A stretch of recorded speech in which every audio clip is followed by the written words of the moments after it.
Oh, bonjour! Didn't hear you come in. Greetings and welcome to Ask That Guy with the Glasses.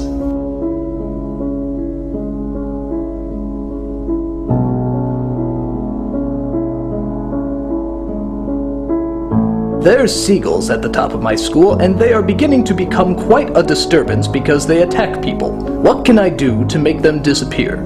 That's a very good question. The best thing to do is grab the complete recordings of Icelandic sensation Björk. As we all know, seagulls are terrified of Icelandic sensation Björk. Play some of that music at the top of your school, and they will fall happily to their deaths. The only downside to this is some of the smaller seagulls' heads might actually explode, which will make cleanup quite a nuisance.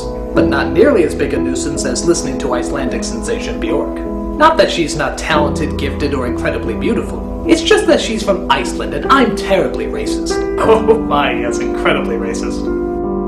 Are pigeons emo or goth? Neither, they're gay. What is the best method of defending yourself against a horde of evil squirrels using an onion, a stapler, and the complete works of Edgar Allen Poe? I would say lure them with the onion, place it inside the complete works of Edgar Allen Poe, and as soon as the squirrel approaches the onion, staple his head to page 33. So that way, every time you open up the complete works of Edgar Allen Poe, you can say to yourself, hey, I stapled a squirrel on page 33. Lovely.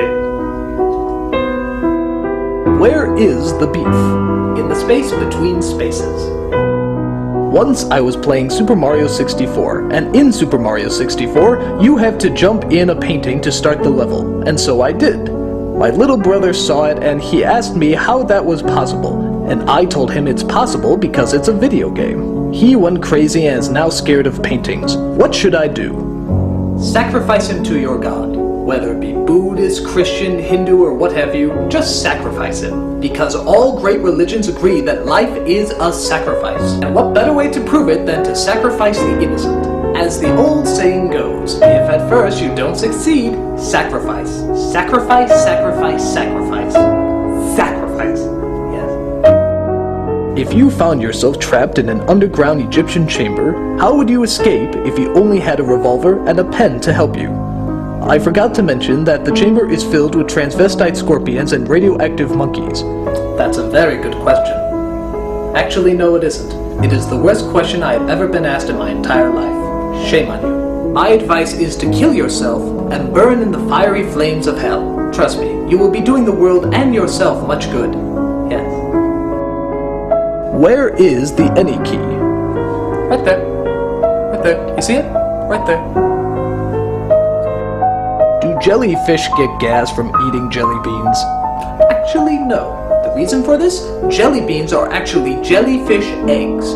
Not too many people know that. However, jellyfish do get gas from Bush's baked beans, which are actually the eggs of our current president, George W. Bush, who has gas quite often after eating jelly beans.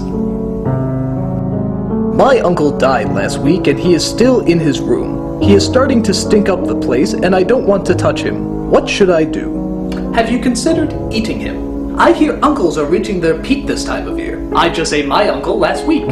He was delicious, especially when served with a fine sauce made out of my grandmother. Last night, I forgot to lock the door to my room when I was preparing myself to jerk off. All of a sudden, in the middle of my pleasure, my brother busted in and caught me in the act. I'm worried he'll tell my mom or dad about it and I'll get the talk. Any advice on how to prevent my brother from telling my parents? You don't have to worry about that at all. I'll give you the talk.